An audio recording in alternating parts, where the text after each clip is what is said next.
Assalamualaikum warahmatullahi wabarakatuh.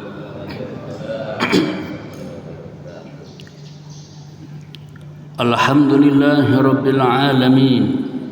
Wabihi nasta'inu ala umuri dunya waddin.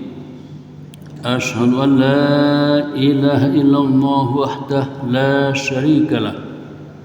Wa ashhadu anna Muhammadan abduhu wa rasuluh. فأصلي وأسلم على محمد وعلى آله وأصحابه أجمعين أما بعد فقال تعالى في كتابه الكريم أعوذ بالله من الشيطان الرجيم وما آتاكم الرسول فخذوه وما نهاكم عنه فانتهوا واتقوا الله إن الله شديد العقاب.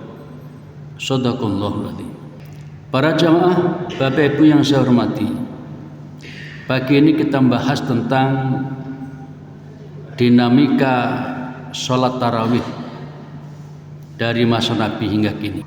Kita mengenal sholat tarawih itu kalau sekarang dua model, ada yang 11 rakaat, ada yang 23 rakaat. Pada masa-masa lalu ada yang 24 ditambah witir, ada yang 28 ditambah witir, ada yang 36 ditambah witir, ada yang 40 ditambah witir. Bahkan ada yang tidak membatasi jumlahnya.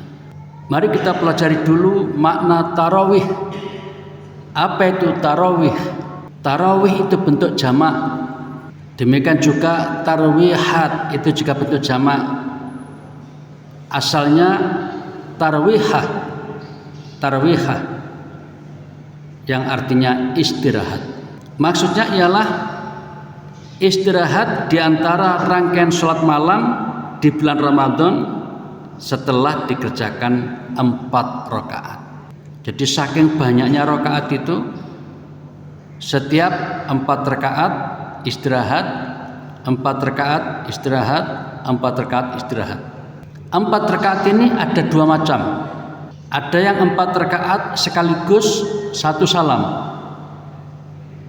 Ada yang 4 rakaat dilakukan dengan 2 rakaat salam, 2 rakaat salam. Jadi prakteknya yang pertama 2 rakaat sekali salam lalu istirahat. Atau 2 rakaat salam, 2 rakaat salam baru istirahat. Kita di Indonesia ini umumnya tidak ada yang taraweh. Dalam pengertian ini tidak ada istirahat. Perhatikan imam kita begitu 2 rakaat salam duduk sebentar lalu kemudian berikutnya tanpa istirahat. Umumnya begitu. Istirahat itu artinya duduk atau suwe titik. Sampai perlu minum kopi, minum teh, ya minum paling nggak air putih lah. Mengapa kok istirahat? Saking lamanya sholatnya itu, saking lamanya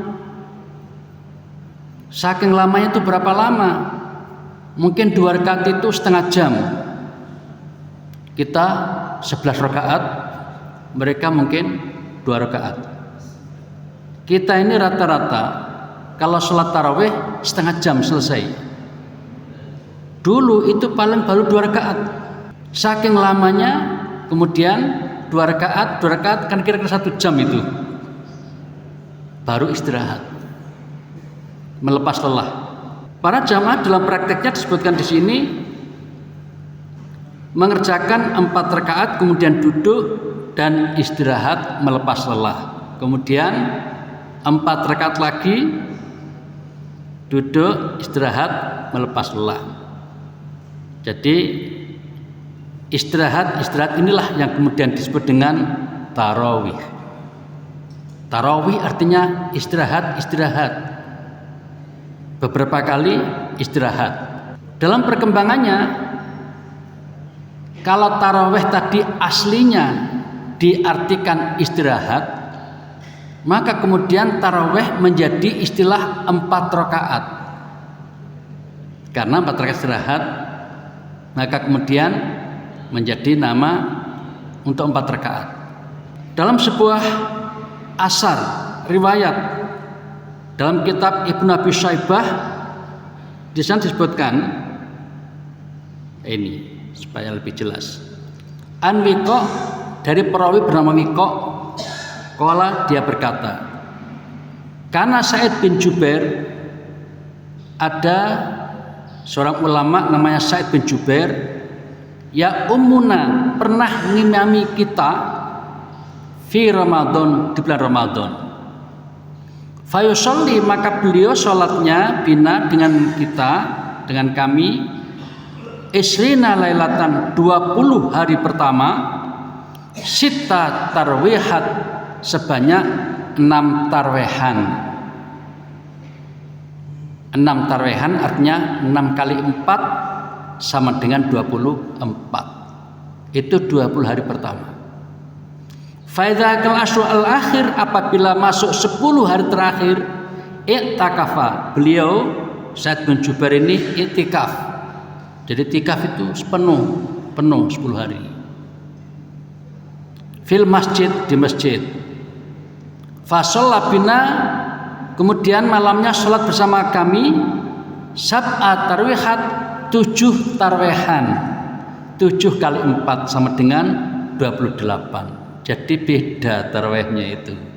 20 hari, 24 ditambah 3, 27. 10 hari terakhir 28 tambah 3, 31 rakaat. Itu tarawihnya Sa'id bin Jubair. Nah, kita mencatat ini untuk menjelaskan bahwa istilah tarawih itu dimaksudkan untuk 4 rakaat tadi itu. Ini kita belum bahas masalah bilangan. Di masa kita sekarang ini, istilah tarawih itu untuk menunjuk seluruh bilangan sholat malam, seluruh bilangan rakaat sholat malam. Misalnya orang bertanya, sholatnya untuk tarawih di Masjid Al-Badr itu berapa rakaat? Maka jawabannya adalah 11 rakaat. Jadi menyebut tarawih itu 11 rakaat itu. Kalau di Masjid Akbar berapa? 23 rakaat misalnya begitu.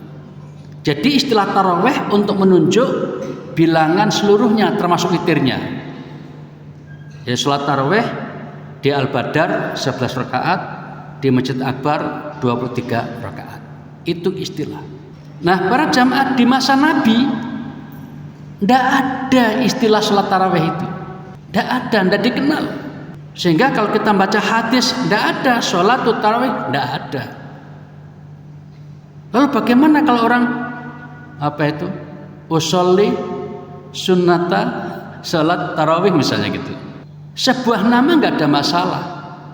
Substansinya tetap ada bahwa Nabi pernah sholat malam di bulan Ramadan. Bahkan para jamaah, istilah sholat tarawih itu nggak ditemukan selain pada zaman Nabi, masa sahabat juga belum ada, belum didengar, belum dikenal. Demikian juga masa tabi'in, belum. Terbukti dalam kitab Al-Muwatta karya Imam Malik. Di dalam kitab itu disebutkan bahwa untuk menyebut sholat tarawih itu belum ada, menggunakan istilah qiyam Ramadan. Qiyam Ramadan untuk sholat tarawih atau sholat malam Ramadan. Imam Syafi'i sendiri juga belum mengenal istilah sholat tarawih. Imam Syafi'i di kitabnya disebut qiyam syahri Ramadan, ibadah malam di bulan Ramadan. Itu istilahnya. Jadi sholat tarawih itu jauh ratusan tahun setelah Nabi wafat baru muncul istilah sholat tarawih. Jadi kalau tadi saya katakan bahwa kita ini nggak ada yang tarawih, nggak ada masalah, karena memang tidak ada sholat tarawih itu pada masa Nabi. Substansinya ada, yaitu apa? Sholat malam, sholat malam. Nah, ditengarai istilah sholat tarawih itu muncul kira-kira 500 tahun atau 400 tahun setelah Nabi. baru muncul istilah sholat tarawih. Paling tidak di kitab Sunan As-Sunan Al-Kubra karya Imam Al-Baihaqi sudah menyebut istilah sholatut tarawih. Di kitab hadis Sunan Al-Baihaqi sudah muncul sholatut tarawih. Judulnya saja. Kalau hadisnya tetap tidak ada. Jadi ulama-ulama ini ngasih judul sendiri kan, tidak masalah.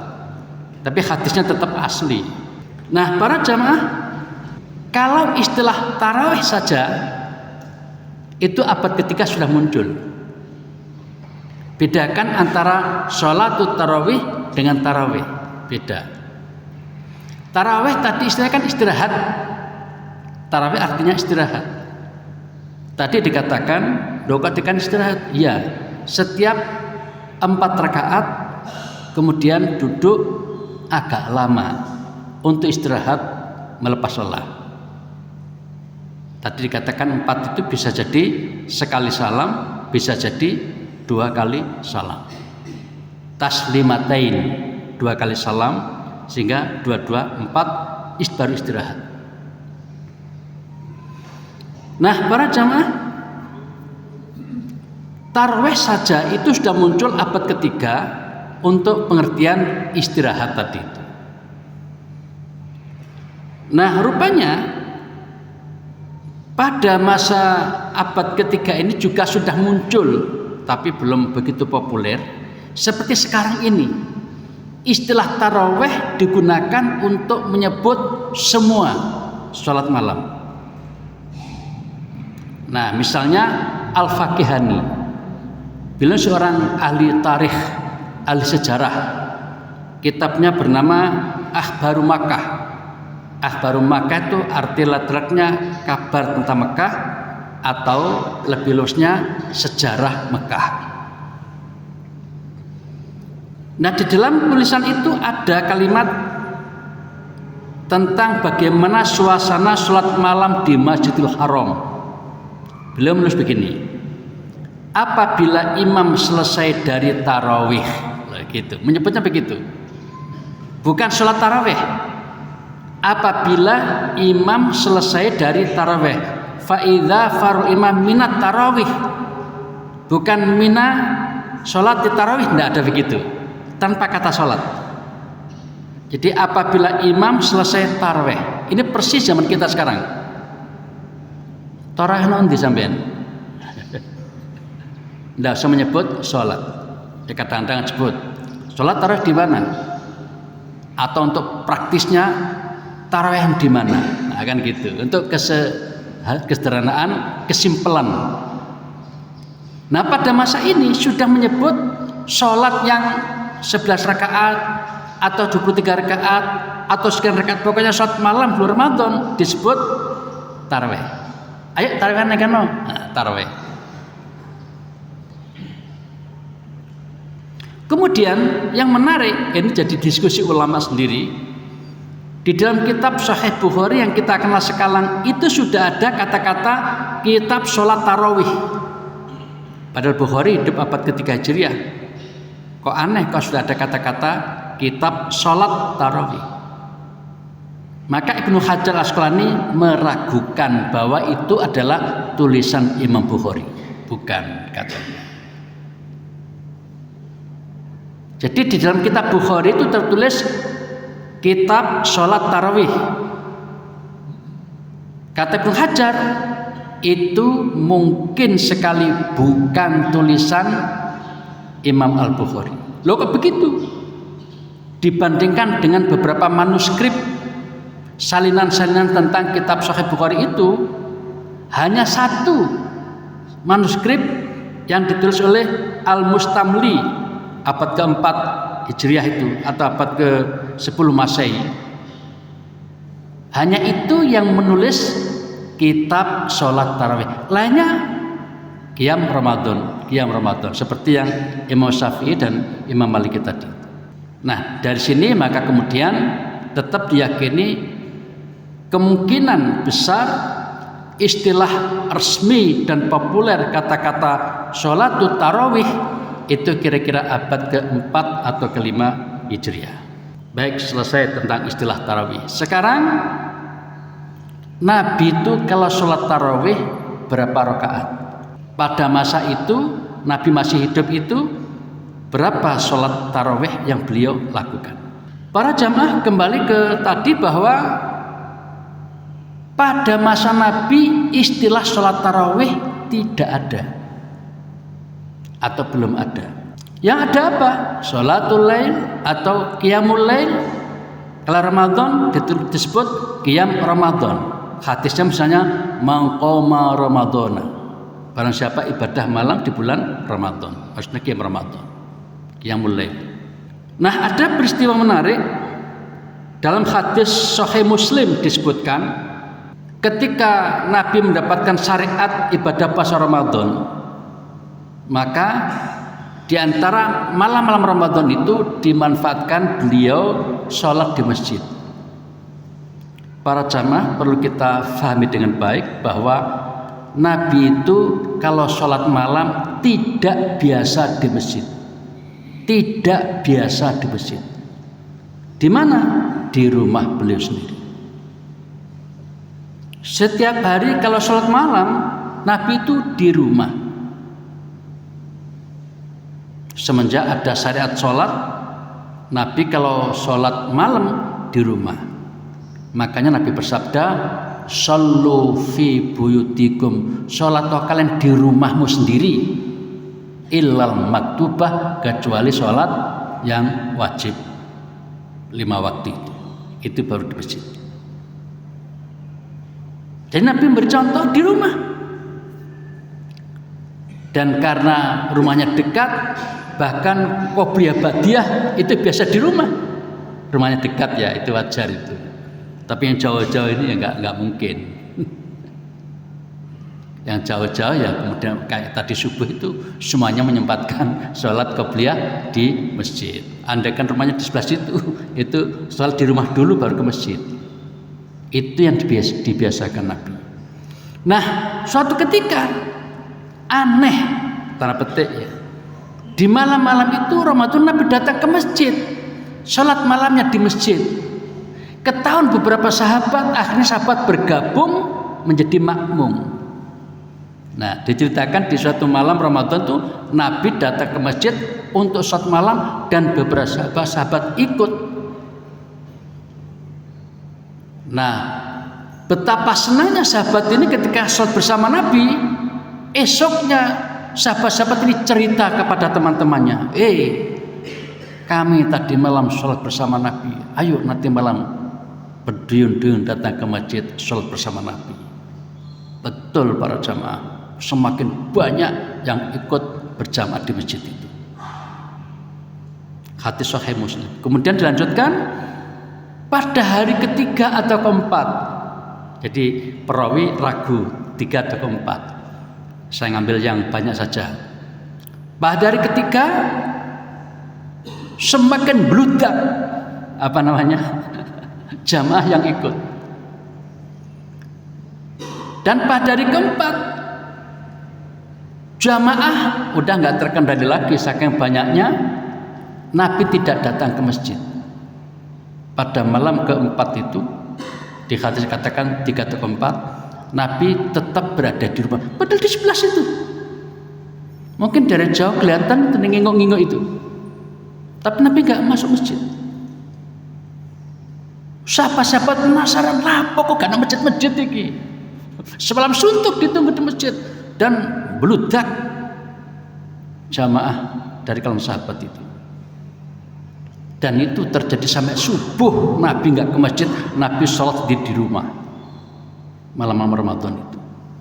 Akhirnya para jamaah begitu subuh tiba, seperti biasa Nabi ke masjid berjamaah kayak kita tadi jamaah subuh. Nah setelah itu Nabi mengatakan, wahai saudara-saudaraku, qad ra'aitul ladzi sana'tum, sebenarnya aku tahu kalian semuanya ada di masjid ini. Falam yamna'ni minal khuruj ilaikum, dan aku sebenarnya tidak ada uzur untuk datang ke masjid. Kalau mau bisa saja saya datang ke masjid. Illa anni khasyitu an tufratu alaikum, tapi aku tidak datang ke masjid itu karena khawatir jamaah model kemarin-kemarin itu, yaitu sholat malam dengan berjamaah di masjid itu, khawatir itu diwajibkan atas kalian.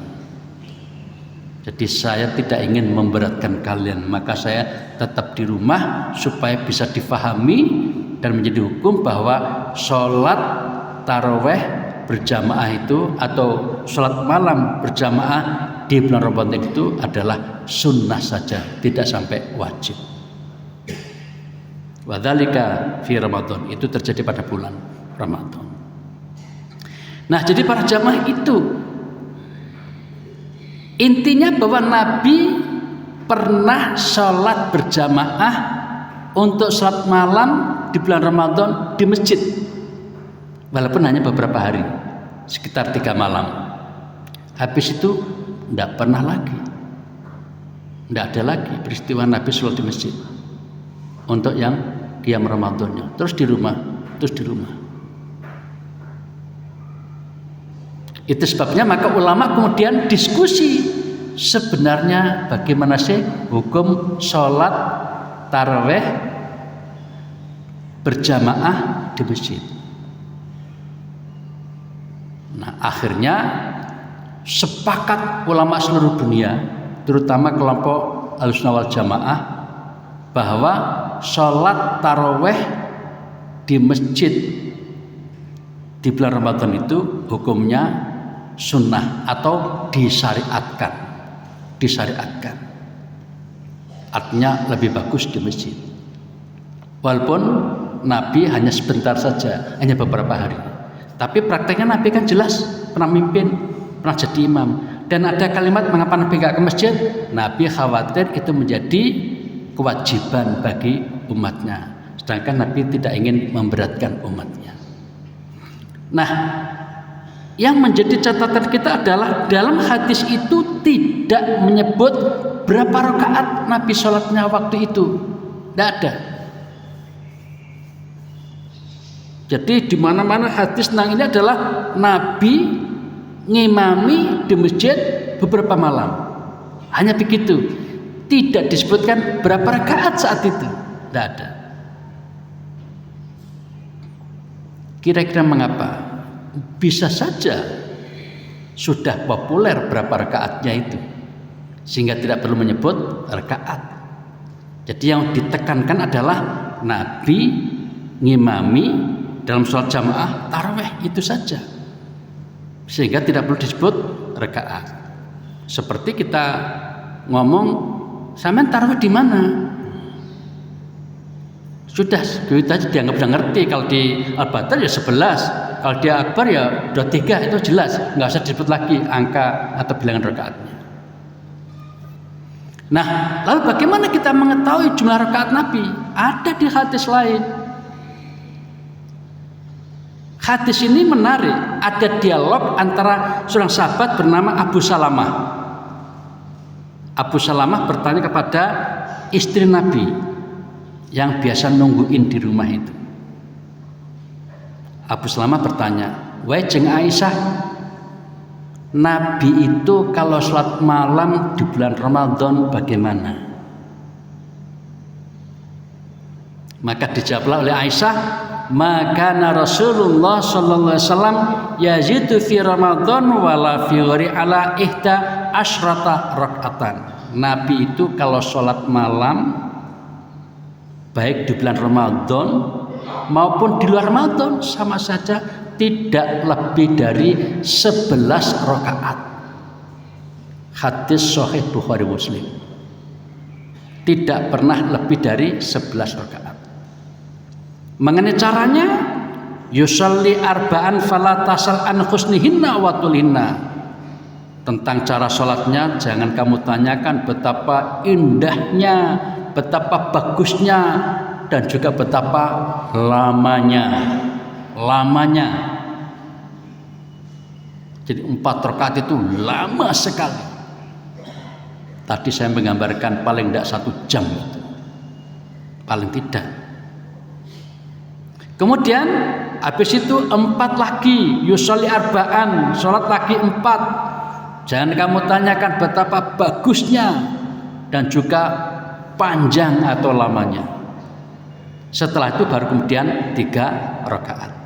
Jadi komposisi sholat di hadis ini 4-4-3. Ini adalah hadis yang paling sahih yang menjelaskan tentang sholat malam Nabi, karena diriwayatkan langsung oleh 2 ahli hadis terkemuka di dunia sepanjang masa, Imam Al-Bukhari dan Imam Muslim.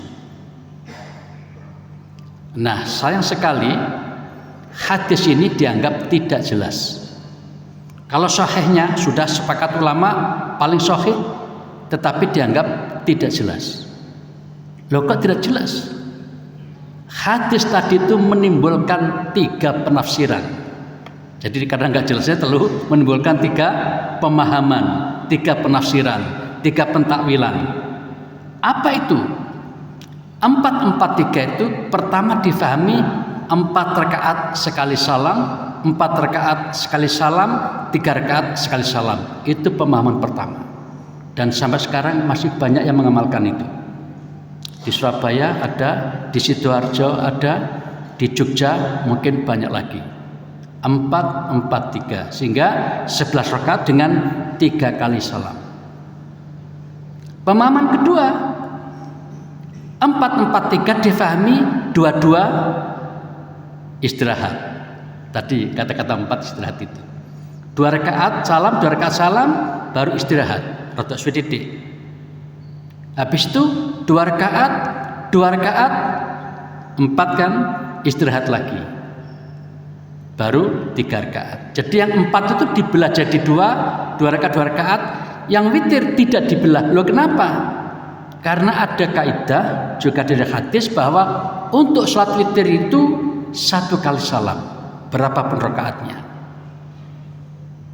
Jadi sholat itu bisa 1, bisa 3, bisa 5, bisa 7, bisa 9, tapi salamnya 1 kali saja yang terakhir. Wala yusallimu illa fi akhirihina, dan beliau kalau salat witir itu enggak salam-salam kecuali pada akhir salat witir itu. Kalau 3 rakaat ya rakaat yang ketiga, 5 rakaat rakaat yang kelima, 7 rakaat rakaat yang ketujuh baru salam. Nah, jadi para jamaah, itu pemahaman kedua dari hadis yang sama. Nah, muncul pemahaman yang ketiga, ini mungkin tidak populer di antara kita. Jadi 4-4-3 difahami, 4 itu dibelah hanya dengan tasahud awal, tidak sampai salam. Salamnya tetap 1, tapi ada tasahud awal, kayak Isya. Bedanya dengan siapa? Ini ke-4 rakaat ini suaranya keras semua bacaannya. Kalau Isya kan hanya 2 rakaat yang keras, yang 2 rakaat tidak keras, tetap beda. Jadi 4 difahami 4 rakaat dengan 2 tasahud. Demikian juga 4 berikutnya, dan bahkan 3 yang witir juga begitu dengan tasahud. Masing-masing punya alasan, tapi ini tidak populer yang ketiga ini. Nah, inilah para jamaah, jadi 4-4-3, komposisi 4-4-3 dengan 3 pemahaman. Ini menunjukkan bahwa hadis ini multi tafsir, multi takwil, multi pemahaman. Nah, mana yang benar? Ya hanya Allah yang Maha tahu. Diserahkan kepada yang memahami untuk mengamalkannya. Biarkan yang 4-4-3, yang 2-2-2, kemudian 3. Kebetulan di tarjih memang ada pembenaran untuk yang 4-4-3 sama 2-2-2-3 ada. Hanya saja tarjih yang bagian belakang ini banyak penekanan ke hadis lain, hadis Sahih Muslim saja, bahwa Nabi pernah sholat 11 rakaat dengan cara setiap 2 rakaat salam, kemudian yang terakhir witir 1 rakaat, sehingga 10 rakaat, 5 salam, witirnya 1 rakaat. Saya pribadi, para jamaah biasa mengamalkan yang terakhir ini, 2 5 kali, lalu 1 salam, baik di bulan Ramadan maupun di luar. Tapi kalau saya sholat di masjid yang mengerjakan berapapun modelnya, saya wajib ikut takmir masjid setempat. Tadi di masjid kami, di Masjid Al-Furqan Taman Jenggala, sejak tahun 2019 prakteknya 2222 5 kali witir 1. Hadisnya Sahih Muslim dan tidak ada masalah. Karena apa? Itu hadis sudah jelas. Dan Tarjih Pusat juga kelihatannya suka ini. Jadi kita boleh memilih dengan yang ada tadi. Baik para jamaah, ada hal yang menarik. Ternyata ada hadis riwayat Ibnu Syaibah, Baihaqi dan Tabrani mengatakan Nabi sholat malam itu 20 rakaat. Agak mengagetkan ini. Jadi ada hadis ini Ibnu Syaibah, ya, kemudian Al-Baihaqi atau Tabrani dari Ibnu Abbas katanya Nabi sholat malam itu 20 rakaat. Setelah diteliti hadisnya dhaif, kata Ibnu Hajar Al-Asqalani. Bahkan kata Al-Mizzi dalam kitabnya Tadbirul Kamal, hadisnya itu mungkar. Jadi hadis yang mengatakan Nabi sholat malam 20 rakaat itu mungkar. Dan agaknya hampir semua ulama sepakat tentang kemungkaran dan ketaifan ini, sehingga tidak ada yang berani menjadikan sebagai dalil sholat tarawih 20 rakaat. Nah, saya persingkat aja ini. Mungkin saya tambah 10 menit atau berapa. Karena sebentar lagi sudah masuk isyraq, jadi kita tambah dengan 10 menit menjadi pas.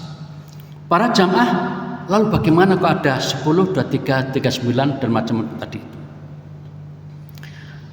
Kalau masalah 11 rakaat tadi sudah jelas bahwa zaman Nabi hadisnya jelas Bukhari Muslim, walaupun komposisinya macam-macam tadi, ada yang 443, ada yang 229, itu hanya teknis saja, tapi jumlahnya masih yang lazim 11 rakaat. Nah, kemudian bagaimana dengan 23 rakaat? Umumnya masyarakat kita, kalau kita tanya kepada pengelola Masjid Akbar atau yang lain, yang biasa 2-3 rakaat itu, mereka menjawab ini diresmikan pada zaman Umar bin Khattab.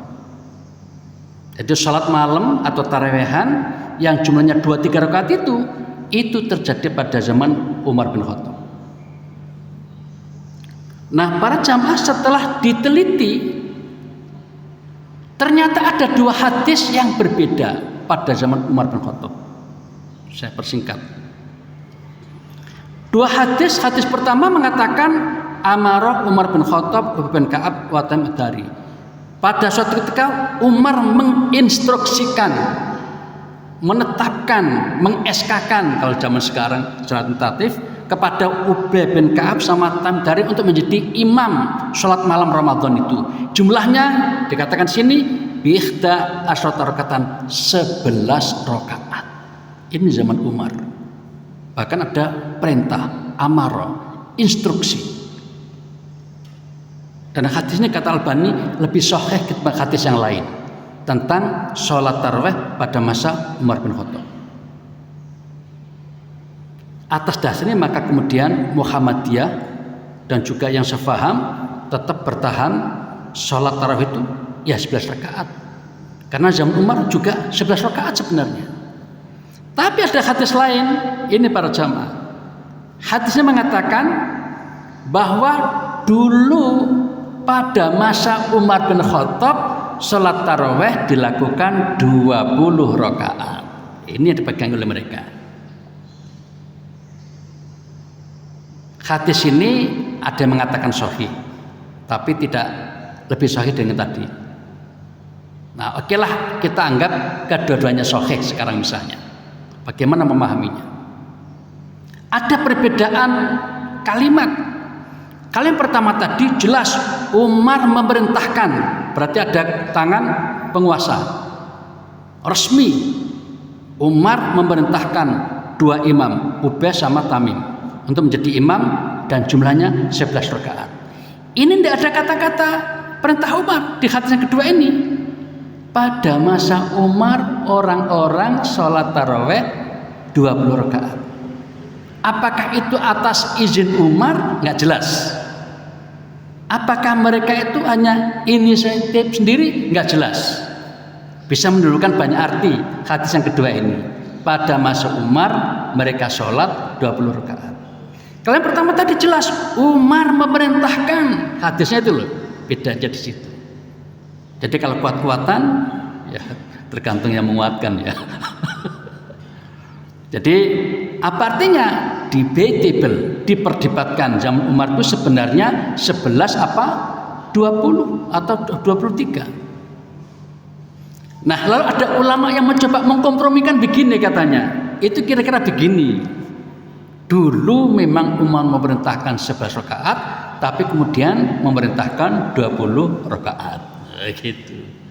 Tetapi ditanya, mana buktinya? Mana dasarnya kalau Umar merubah dari 11 ke 20? Nggak ditemukan. Nggak ditemukan bahwa Umar memerintahkan si fulan ngimami 20 rakaat. Nggak ada hadis seperti itu atau asar seperti itu. Nah akhirnya apa? Ya tetap aja sejarah menunjukkan ketidakjelasan tadi itu. Tapi dengan dua hadis tergantung masing-masing yang memegangi. Kemudian para jamaah, ada seorang bernama As-Subki. Ini ulama hidup pada abad ke-14 Masehi atau 8 Hijriah. Dia mengatakan begini. Dia peneliti. Saya melihat berbagai asar atau riwayat dalam kitab Sunan Sa'id bin Mansur tentang sholat yang 20 rakaat dan juga 36 rakaat. Itu semuanya menunjuk pada masa setelah Umar bin Khattab. Jadi dalam pandangan As-Subki, sholat yang 23 rakaat atau nanti berapa? 39 rakaat itu setelah Umar bin Khattab, bukan di zaman Umar bin Khattab. Kata As-Subki. Jadi rupanya saat itu juga diperdebatkan ya.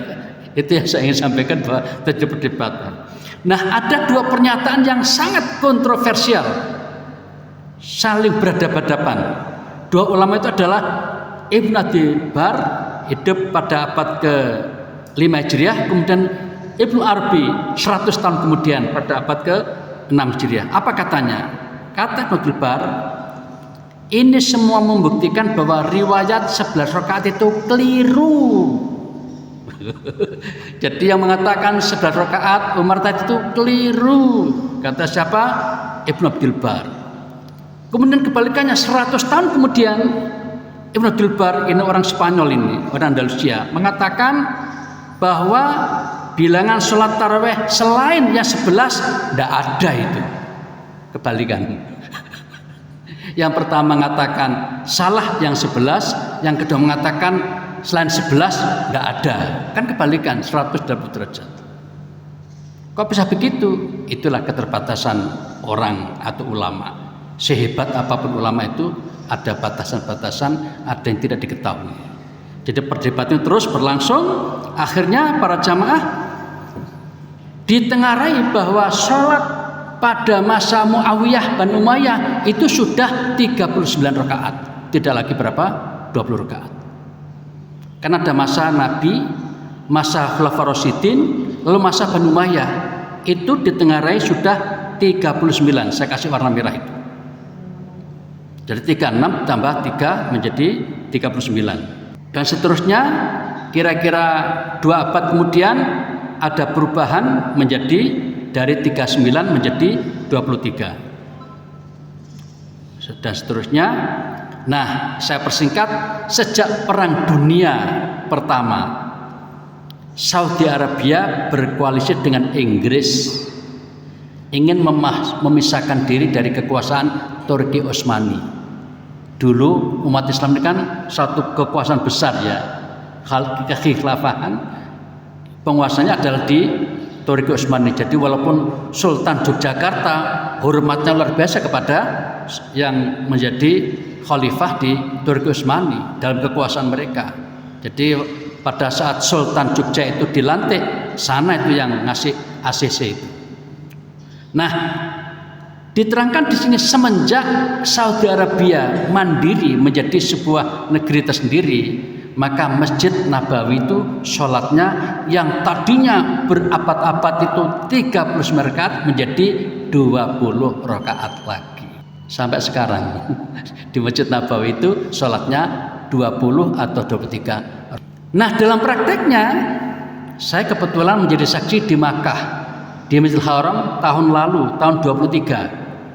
Ketika kami umroh sekeluarga di bulan Ramadan, sholat yang 23 itu dibelah jadi 2. Habis sisa 10 rakaat.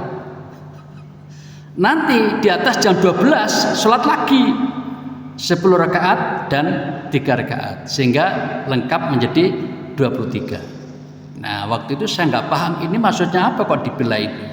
Apakah memberikan kesempatan yang biasa sholat 11 rakaat? Kan gitu. Kalau saya sih iya ngambil gitu. Jadi setelah awal 10 rakaat tinggal nambah 1 witir saja kan sudah lengkap 11 rakaat. Nah, begitu juga kalau pas sore nggak sempat tidur dulu misalnya, lalu yang akhir aja yang 10 rakaat dan 3 rakaat. Nah, jadi para jamaah, kejadian berubah ini semenjak kira-kira abad 20 ini. Nah, ada keterangan dari Ibnu Taimiyah yang menarik. Mungkin bagi kita kan bertanya-tanya, loh ternyata berubah-ubah ya rakaatnya itu. Bagaimana kalau seperti itu? Kan gitu ya. Ibnu Taimiyah yang hidup pada abad ke-8 Hijriah atau 40 Masehi, beliau mengatakan begini. Kata Ibnu Taimiyah ya, kita boleh setuju boleh tidak. Beliau mengatakan begini, untuk sholat tarawih atau qiyam Ramadan itu dulu pada zaman Nabi memang 11 rakaat. 11 rakaat atau 13 rakaat kalau ditambah dengan iftitah. Nah, kemudian pada masa Umar ada yang mengerjakan 23 rakaat. Setelah itu ada yang mengerjakan 39 rakaat. Nah, kalau sudah ada perbedaan kayak begini, lalu bagaimana kita? Yang terakhir para jamaah, kalau kita ditanya dari model ada 11, ada 23, ada 39, bahkan ada yang 41 atau 43. Kita pilih yang mana? Nabi bersabda, "Shallu kama ra'aitumuni usolli." Salatlah kalian seperti saya ini. Nabi berapa rakaat? 11 rakaat. Jadi kalau di Al-Badar mengambil 11 rakaat karena berusaha ingin meneladani Nabi. Wallahu a'lam bishawab. Para jamaah saya kira cukup ini. Jadi untuk sekitar nambah wawasan saja. Jadi ini bukan untuk alat bertengkar, jangan. Jadi kita tetap menghormati. Oh ternyata ulama-ulama dulu dalam pengamalan sholat malam itu longgar sekali, tidak membatasi 11. Ada yang tadi bermacam-macam. Ketika Ramadan tiba, Nabi menekankan selain kewajiban puasa di siang hari, supaya malam hari dihidupkan sholat malam. Mungkin sebagian orang itu kan tidak biasa sholat malam itu ya kan. Nah, Ramadan dihidupkan, ditegakkan, sehingga Nabi mengatakan barang siapa yang sholat malam di Ramadan dengan penuh iman, maka dosa-dosa akan diampuni. Jadi seimbang dengan puasa. Mangkoma Ramadana imanan ghufirallahu ma taqaddama. Itu hadisnya disamakan dengan mansoma Ramadan. Nah, lalu bagaimana prakteknya? Nabi pernah beri contoh tadi berapa? 3 atau beberapa malam, dan sahabat ikut, sehingga dari situ direkam oleh ulama. Oh berarti boleh berjamaah, kan begitu. Lalu setelah itu bagaimana para sahabat yang lain sebelum dan sudahnya? Masing-masing sholat, ada yang di masjid, ada yang di rumah. Yang di masjid mengelompok-mengelompok, di sana dibaca sana, kayak kita itikaf dia dibaca sana, dan banyak di rumah masing-masing sesuai dengan sabda Nabi, sholatlah di rumah kalian, kan gitu ya. Itu terjadi sejak zaman Umar. Jadi peristiwa masing-masing berkelompok itu mungkin bahasa nggak naik sporadis ya, kelompok-kelompok begitu. Itu terjadi, Abu Bakar juga begitu, tidak ada kumpulan jamaah, tidak ada. Sejak zaman Umar, kemudian Umar itu melihat iki kok sholat dewe kene, on sholat ikono, sholat kene. Kadang-kadang orang itu kan nggak bisa diem sholatnya itu, mesti ada yang Bismillahirrahmanirrahim, ada yang agak keras gitu kan, sehingga kan bisa mengganggu. Maka Umar punya inisiatif, yo opo nih sholat sing masing-masing ini dijadikan satu saja berjamaah, kan gitu ceritanya. Rupanya disepakati oleh sahabat itu, sehingga zaman Umar itu resmi sholat taraweh itu berjamaah pada zaman Umar ini. Hanya saja berapa rakaatnya tadi diperdebatkan itu. Ada yang mengatakan 11, ada yang mengatakan 23. Jadi seperti itu sebelumnya masing-masing. Masing-masing bisa di masjid, bisa di rumah. Bagi yang merasa rumahnya enggak representatif, ya akhirnya datang ke masjid nyaman kan, nah sholat di masjid seger, apalagi ada AC-nya segala macam kan gitu. Akhirnya milih di masjid. Jadi seperti itu. Wallahu a'lam bishawab. Barangkali itu dari Ibu ada perwakilan? Nggak ada ya, cukup ya. Terima kasih, semoga Allah memberikan hidayah kepada kita, memberikan kekuatan iman pada kita, sehingga pada Ramadan nanti kita semua bisa masuk ke Ramadan itu dan bisa mengisinya dengan amal ibadah sebanyak-banyaknya dan sebaik-baiknya. Amin ya rabbal alamin. Kita akhiri dengan doa kafaratul majlis. Subhanakallahumma wa bihamdika asyhadu an la ilaha illa anta astaghfiruka wa atubu ilaik. Terima kasih. Wassalamualaikum warahmatullahi wabarakatuh.